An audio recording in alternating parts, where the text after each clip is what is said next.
मैंने 28 साल का संघर्ष किया, पूरा 28 साल तक सामाजिक और सांगठनिक काम किया है, और आज एक गरीब परिवार के व्यक्ति को भारतीय जनता पार्टी ने सम्मान दिया, उत्तराखंड सरकार में दायित्वधारी बनाया। आखिर मेरा राज्य मंत्री बनना, मेरा दायित्व सरकार में दायित्वधारी बनना, ये माननीय विधायक जी को क्यों रखा है मैं नहीं जानता हूँ।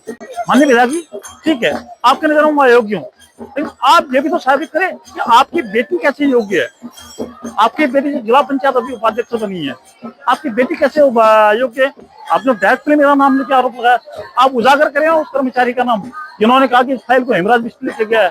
आप नाम बताइए ना, उन कर्मचारी को, उन लोगों के नाम बताइए जिनकी फाइल चोरी हुई है। आप क्षेत्र में जाके कह रहे हैं सच्चे हैं, मैं तो सच्चा हूँ, माँ गंगा जी के चरणों में। आप अगर सच्चे हैं, माँ कोटगाड़ी जाइए ना, आप उन गरीब लोग को भेजिए कोटगाड़ी जिनके नाम पर आप आरोप लगा रहे हैं मेरे ऊपर। अगर आरोप, आपके आरोप अगर सिद्ध हो गए, साबित हो गए, माननीय विधायक जी, कल ही त्याग पत्र दे दूंगा। आप बताइए ना, रंजना देवी का क्या हाल हुआ, आपने रंजना देवी के साथ क्या किया, आपने रंजना देवी के साथ क्या किया। वो जिला पंचायत अध्यक्ष रंजना देवी पागल हो गई थी, आपने दीवान सिंह भंडारी जी के साथ क्या किया डिजाट में, आप बताइए ना। आपने पूर्व जिला पंचायत अध्यक्ष भंडारी के साथ में क्या किया, आप बताइए ना। आज डिजाट में हरेंद्र चौपाल चुनाव हार गए, किसी ने हरेंद्र चौपाल का चुनाव नहीं हराया, आपने हराया। मैं आपके ऊपर आरोप लगा रहा हूँ, नरेंद्र देवपा का नामांकन आपने खारिज कराया अपनी बेटी को जिला पंचायत अध्यक्ष बनाने के लिए।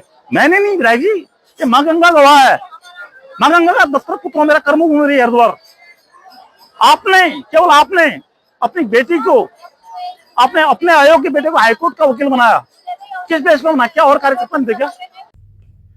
विधायक बिशन सिंह चुफाल जी द्वारा उठाए गई बातों का जवाब देने के लिए हेमराज बिष्ट बजरंगी हरिद्वार गए, गंगा के किनारे। गंगा का जल भी उन्होंने अपने हाथ में लिया।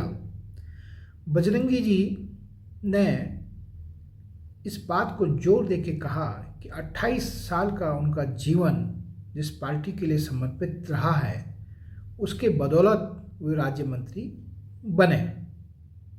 उन्होंने चुफाल जो विधायक जी हैं, उनके बेटे और बेटी की योग्यता को लेकर भी कुछ बोला।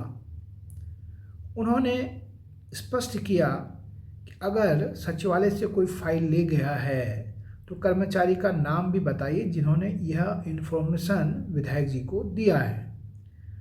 और आगे बढ़ते हुए यह भी कह डाला कि जिन लोगों के साथ अन्याय हुआ है वो लोग न्याय की देवी कोटगाड़ी के मंदिर में भी जा सकते हैं। ये सवाल फाइलों का नहीं है, ये विवेकाधीन कोष का नहीं है। इस बात को राजनीतिक लोग समझ रहे होंगे कि ये कुछ लड़ाई है, राजनीतिक कुछ महत्वाकांक्षा की लड़ाई है। कुछ राजनीति में पावर में होते हैं, पावर में नहीं होते हैं, उस बात का कसक जो मन में होता है वो है। और इस पूरे परिदृश्य को भारतीय जनता पार्टी और उसकी सरकार किस लेवल पे ले जाएगी, यह देखने वाली बात आगे है। अब इस तरह के कुछ और नए वीडियोज भी आएंगे या पार्टी फोरम इनको रोक देगी, इस पर भी उत्तराखंड की जनता की नज़र है।